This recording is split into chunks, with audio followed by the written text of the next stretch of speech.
Hello everyone, basic maths સિરીઝમાં આપ સર્વેનું સ્વાગત છે. આપણે આજે જોવાનું છે લેક્ચર નંબર 11 ઘાત અને ઘાતાંક.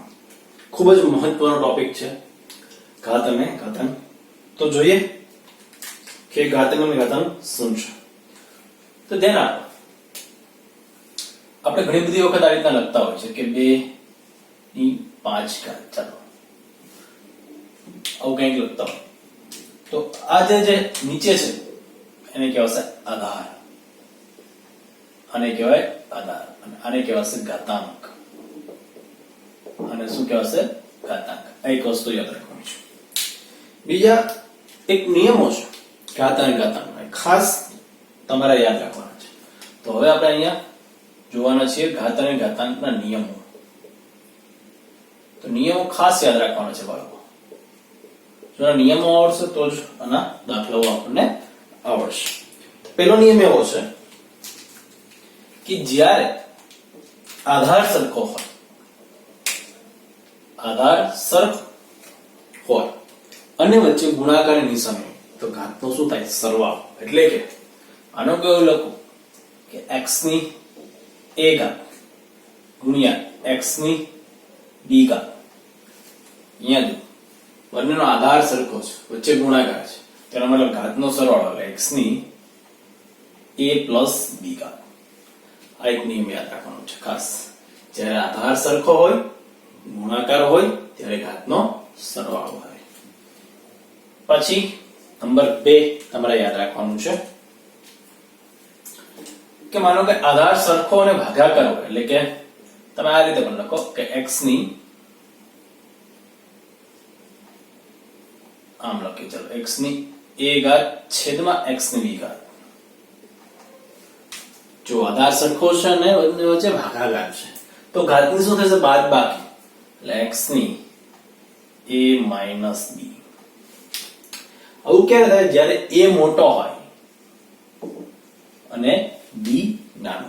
જો b મોટો હોય અને a નાનો હોય, એટલે કે આ રીતના હોય આપણી પાસે x ની a ઘાત અને x ની b ઘાત. એમાં જો b મોટો હોય તો નીચે બાદબાકી થશે, એટલે x ની b minus a. આવું ક્યારે થશે?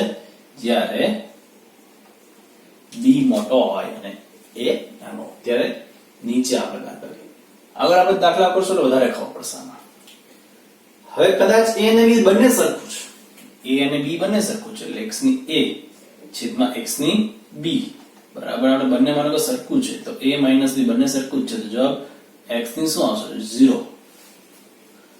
ક્યારે? અહીંયા લખું છું કે a = b હોય ત્યારે. તો યાદ રાખો, કોઈ પણ ની 0 ઘાત, કોઈ પણ ની 0 ઘાત, જવાબ કેટલો છે? 1.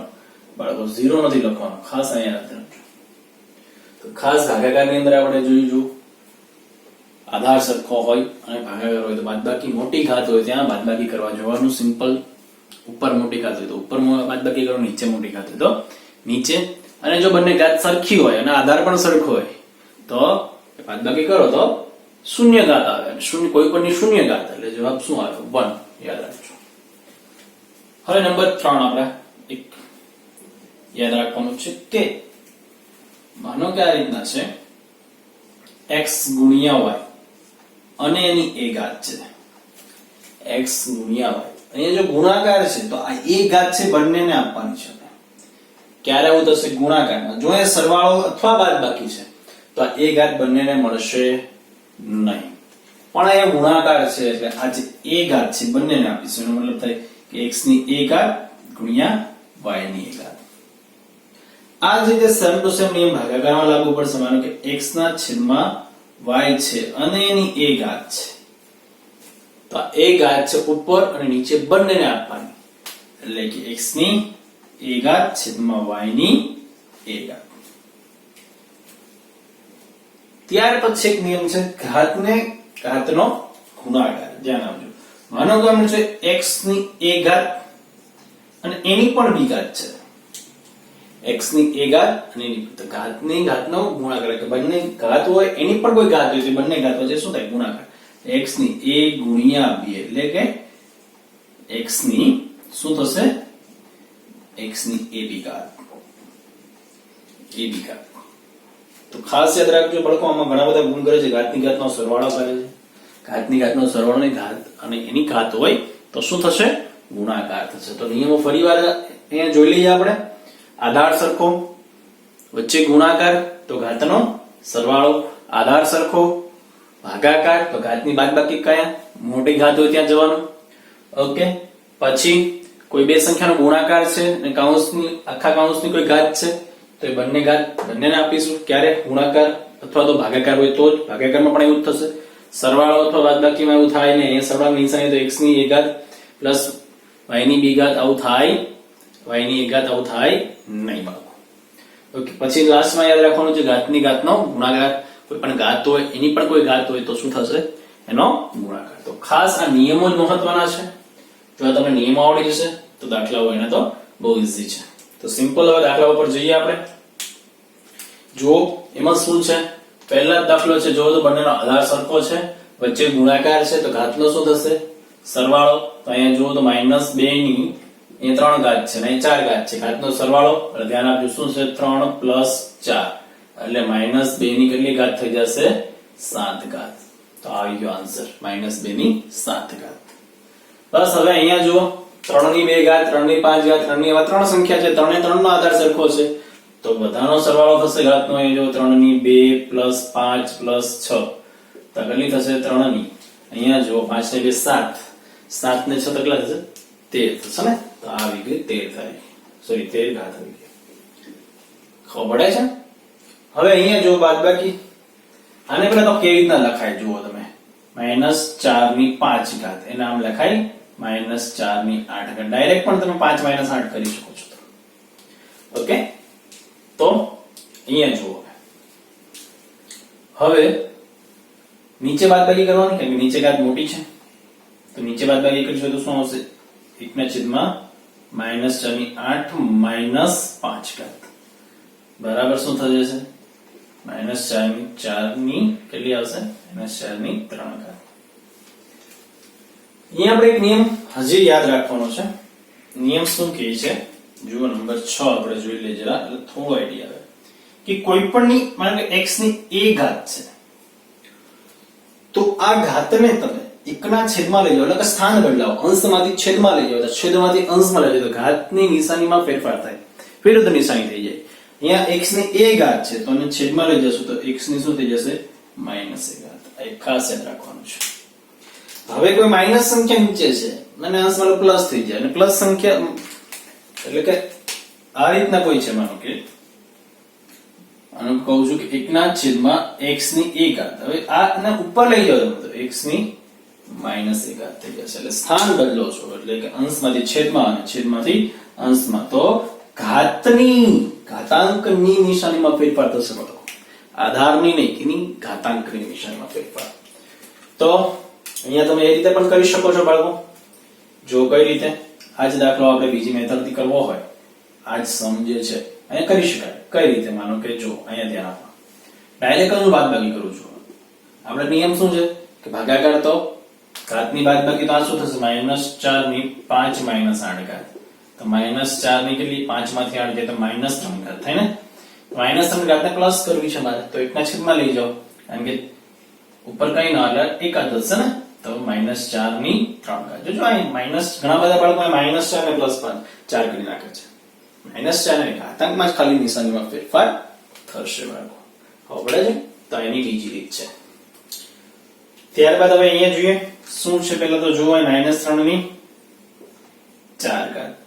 હવે આ 5/3 ની 4 ઘાત છે. પહેલા અંશ અને છેદને બંનેને આપી દઈએ. આપણે અહીંયા નિયમ જોયો કે ભાગાકારમાં બંને ઘાત મળી શકે છે. તો 5 ની 4 ઘાત અને 3 ની પણ કેટલી ઘાત? 4 ઘાત. બસ સિમ્પલ લોજિક છે. અહીંયા જો આ -3 છે આમ લખું, -1 × 3 લખાય કે ના લખાય? -1 × 3 લખાય. ઓકે, હવે માઈનસ આ 5 ની 4 ઘાત અને 3 ની 4 ઘાત ને એમ રાખો. હવે ધ્યાન આપો, આ 4 ઘાત બંનેને આપી દો તો અહીંયા -1 ની પણ 4 ઘાત, આ 3 ની પણ 4 ઘાત ગુણ્યા આ 5 ની 4 ના છેદમાં 3 ની 4. હવે આ તો વચ્ચે ગુણાકાર છે, અંશ સરખો છે એટલે કેન્સલ થઈ જાય. -1 ની 4 ઘાત, 4 ઘાત એટલે -1 ગુણ્યા -1 ગુણ્યા -1 ગુણ્યા -1. જ્યારે બેકી ઘાત આવે છે, કોઈ પણ ની બેકી ઘાત હોય તો જવાબ કેવો આવે? પ્લસ આવે. કેમ? માઇનસ માઇનસ પ્લસ થાય, બે ની જોડી બને, minus minus plus, minus minus plus, તો આન્સર પ્લસ આવી ગયો. તો અહીંયા શું આવી ગયું? 1. આનો આન્સર શું આવે છે? 1 ગુણ્યા 5 ની 4 ઘાત. હવે ને આ તો કેન્સલ થઈ ગયું, તો આવી ગયો આપણો 5 ની 4 ઘાત. 5 ની 4 ઘાત 5 ગુણ્યા 5 ગુણ્યા 5 કરી શકો છો, તો એમને પણ રાખી શકો છો. ઓકે, એના પછી જો અહીંયા શું આપી દીધું છે આપણને? 3 ની -7 ઘાત ભાગ્યા 3 ની -10 છે. તો પહેલા ડાયરેક્ટ જ બાદબાકી કરીએ. જો 3 ની -7 -10 ગુણ્યા 3 ની -5 ઘાત. હવે અહીં જો 3 ની -7 માઇનસ માઇનસ શું થઈ જશે? પ્લસ. -7 પ્લસ 10 ગુણ્યા 3 ની -5 ઘાત. આ -7 પ્લસ 10 કેટલી થઈ જાય? 3 ની કેટલી ઘાત થઈ જાય છે? અહીંયા 10 માંથી 7 જાય તો 3 ઘાત થઈ જાય, અને ગુણ્યા 3 ની -5. હવે આધાર સરખો ઘાતનો સરવાળો, ઘાતનો સરવાળો 3 ની શું થાય? 3 અને પ્લસ શું થઈ જશે? -5 ઘાત. હે ને? કેના થાય? અને તમે 1/2 પ્લસ ઘાત કરીને પણ કરી શકો છો. પ્લસ ઘાત કરો તો પછી પાછી બાદબાકી થશે. અહીંયા પણ ડાયરેક્ટ આપણે બાદબાકી જ કરી ને. 3 ની 3 -5 ઘાત થાય. આવું 3 -5 એટલે કેટલું થાય? 3 ની -2. -2 ને કેમ લખાય? 1/3 ની 2 ઘાત. તો આવી ગયો આપણો આન્સર. સિમ્પલ. હવે અહીંયા જો સિમ્પલ 0 ઘાત, અહીંયા જે પણ હોય પણ કોઈ પણ ની 0 ઘાત એટલે જવાબ 1. આમાં એટલા માટે લીધેલું છે, ઘણી વખત અહીંયા બધા 0 લખી દે છે. 0 ના આવે. શું આવે? એનો જવાબ આવશે 1 આવશે. કોઈ પણ ની 0 ઘાત, આન્સર શું આવશે? 1. અહીંયા ઘાતની ઘાતનો પહેલા શું થશે? ગુણાકાર. -2 ગુણ્યા -2 એટલે પહેલા શું થઈ જશે? -2 ના છેદમાં 3 ની. અહીંયા -2 ગુણ્યા -2 સ્ટેપ ના લખો, ડાયરેક્ટ 4 લખી દો તો પણ ચાલે. તો અહીંયા -2 ના છેદમાં 3 ની કેટલી ઘાત? 4 ઘાત. હવે અહીંયા -2 ની 4 ઘાત એ 3 ની 4 ઘાત. -2 ની 4 ઘાત તમે કરો તો કેટલું આવે? 2 ગુણ્યા 2, 2 દુ 4, 4 દુ 8, 8 દુ 16. કેવા? પ્લસ 16. કેમ? માઇનસ માઇનસ પ્લસ છે. બે ની જોડે બેકી ઘાત. જ્યારે અહીંયા બેકી ઘાત હોય ત્યારે તમે આનો સાદું રૂપ આપો છો એટલે ગુણાકાર કરો છો, જવાબ આવશે કેવો આવશે? જો ઋણ સંખ્યા હોય તો ધન જ આવશે, અને એકી સંખ્યા હોય તો જવાબ કેવો આવશે? ઋણ આવશે. ક્યારે? અહીંયા જો આધારની અંદર ઋણ સંખ્યા હોય, ધન સંખ્યા હોય તો કઈ આપણે પ્રોબ્લેમ નથી. આ કેટલા આવશે? 2 દુ 4 દુ 8 દુ 16 અને 3 તેરી 9, 9 તેરી 27, 27 તેરી 81. તો આપણો આવી ગયો આન્સર 16/81. હવે અહીંયા આવું જ્યારે હોય ત્યારે શું કરવું? પહેલા તો બધા વસ્તુને તમે કેવી રીતના ફેરવી દો? ઘાતાંકમાં ફેરવી દો. 25 છે અને ઘાતાંકમાં કેવી રીતના લખાય? જો ઘાતાંકમાં ના ફરતું હોય, ઘાત ના બનતી હોય તો શું કરવાનું? એના અવયવ પાડી દો. પણ 25 ને 5 ગુણ્યા 5 લખાય કે ના લખાય? તો 5 ની 2 ઘાત લખો કે નહીં? આ 5 ની 2 ઘાત. હવે t ની -4 ઘાત, અહીંયા 5 ની -3 ઘાત. હવે 10 નું જો તો 10 ના ઘાતાંકમાં ના લખાય 5, તો એને ખાલી અવયવ પાડી દો. 5 ગુણ્યા 2 કરી દો. ચાલો તો આને લખી દો 5 ગુણ્યા 2 અને t ની 8. હવે એક વસ્તુ શું કરવાની કે બધી ઘાતને પેલા ધન કરી દેવાની. જ્યારે પણ આવું મિક્સ આપેલું પહેલા બધી ઘાત, જેથી કરીને સરળતા રહે. બાકી અત્યારે પણ આપણો આન્સર આવશે, પણ પહેલા ધન ઘાત કરો બધી, એટલે તમને થોડું સરળતા રહેશે. તો 5 ની 2 ઘાત. હવે નીચેથી આ બંને કેવી છે? ઋણ ઘાત. ઉપર લઈ જાઓ તો આ શું આવશે? 5 ની 3 ગુણ્યા t ની 8. આને નીચે લઈ આવો એટલે t ની કેટલી આવશે? 4 ઘાત ગુણ્યા 5 ગુણ્યા 2. જો શું કર્યું આપણે? અહીંયા આ બંને ઋણ ઘાત હતા એને ઉપર લઈ ગયા તો અહીંયા શું આવી ગયું? 5 ની 3 અહીંયા આવી ગઈ, 3 ની t ની 8 ઉપર જતી રહી, t ની 4 છે નીચે આવી ગઈ. ઓકે, આ જે 2 હતું અહીંયા જ રહ્યું છે, આ પણ અહીંયા છે, ત્યાં છે પ્લસ છે તેને ક્યાં રાખવાનું છે? ઘાતાંક. બસ. હવે જો શું કરવાનું? અહીંયા જો બંનેનો ગુણાકાર થાય, ગુણાકાર છે એટલે ઘાતનો સરવાળો થાય, તો અહીંયા જો 5 ની ધ્યાન આપજો 3 પ્લસ 2 ઘાત લખું ગુણ્યા t ની 8 લખું. એક પર ચેક કાર્ય કરું છું, બાકી ઘણું બધું થઈ શકે એક સાથે. હવે t ની 4 ગુણ્યા 5 ગુણ્યા 2. હવે જો 5 ની કેટલી થાય? 5 ઘાત ગુણ્યા t ની, હવે જો ડાયરેક્ટ t ની, હવે t ની 4 t ની 8 અંશ છેદમાં છે, વચ્ચે બધા નિશાની ગુણાકાર છે તો બાદની બાદબાકી થાય. અહીંયા તો અહીંયા શું આવે? અહીંયા ભાગાકાર થયો ને, 8 - 4 છેદમાં 5 ગુણ્યા 2 એમને રાખો છો. હવે 5 ની અહીં ધ્યાન આપો, અહીં છેદમાં 5 છે, 5 ની જો ઘણી બધી રીતે આ દાખલો થઈ શકે, પણ આપણે આ એક મેથડ આપણે અત્યારે ઘાતાંક ઘાતાંક જોઈએ છે એટલે એ જ મેથડ ઉપર જઈએ છે. ઘાતની સરવાળા બાદબાકી ગુણાકાર જે થતું હોય તે કરવાની. તો અહીં જો 5 ની અહીંયા એક ઘાત છે ને, તો ઉપર 5 - 1 થઈ જશે અને ગુણ્યા t ની કેટલી આવશે 4 ઘાત ને છેદમાં 2 વધશે. 5 ની -5 - એટલે 5 ની 4 ઘાત, 5 ની 4 ઘાત ગુણ્યા t ની 4 છેદમાં 2. 5 ની 4 ઘાત એટલે 5 ગુણ્યા 5 25, 25 ને 125 625 t ની 4 ઘાત છેદમાં 2 આવો આવશે. બાકી તો ઘણા બધા દાખલાઓ પ્રેક્ટિસ કરી શકાય છે ઘાત અને ઘાતાંકમાં. ખાસ કરીને અહીંયા જે આપણે નિયમો જોયેલા છે એ નિયમોને ખાસ યાદ રાખજો બાળકો. બાકી એટલા દાખલાઓમાંથી તમને સમજ પડી હશે. ખાસ કરીને આ દાખલો ખૂબ મહત્વનો છે, જેથી કરીને તમને ખબર પડશે કે ક્યારે કઈ રીતના આપણે સરવાળા અને બાદબાકી ઘાતના કરવાના છે.